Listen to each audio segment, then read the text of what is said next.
أعوذ بالله من الشيطان الرجيم.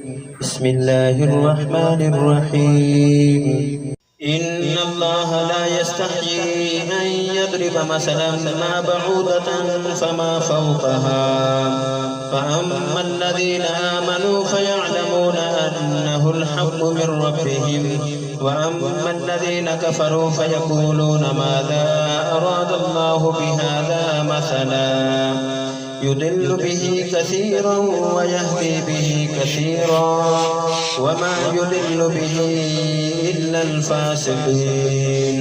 بے شک اللہ اس بات سے نہیں شرماتا کہ وہ کسی بات کو واضح کرنے کے لیے کوئی بھی مثال دے، چاہے وہ مچھر جیسی معمولی چیز کی ہو یا کسی ایسی چیز کی جو مچھر سے بھی زیادہ معمولی ہو. اب جو لوگ مومن ہیں وہ خوب جانتے ہیں کہ یہ مثال ایک حق بات ہے جو ان کے پروردگار کی طرف سے آئی ہے. البتہ جو لوگ کافر ہیں وہ یہی کہتے ہیں کہ بھلا اس حقیر مثال سے اللہ کا کیا مطلب ہے.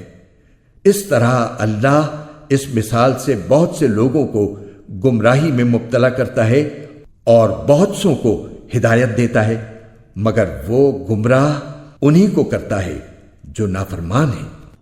الذين ينقضون عهد الله من بعد ميثاقه ويقطعون ما أمر الله به أن يوصل ويفسدون في الأرض أولئك هم الخاسرون.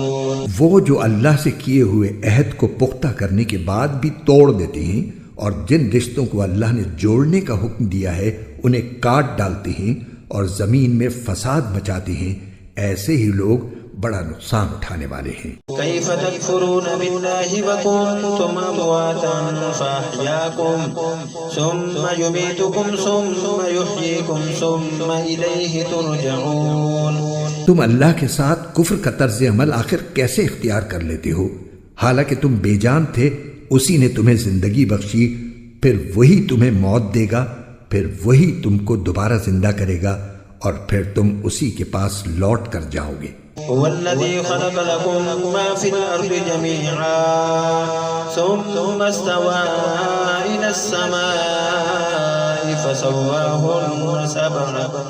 فسواهن سبع سماوات وهو بكل شيء عليم. وہی ہے جس نے زمین میں جو کچھ ہے تمہارے لیے پیدا کیا، پھر وہ آسمان کی طرف متوجہ ہوا، چنانچہ ان کو 7 آسمانوں کی شکل میں ٹھیک ٹھیک بنا دیا، اور وہ ہر چیز کا پورا علم رکھنے والا ہے.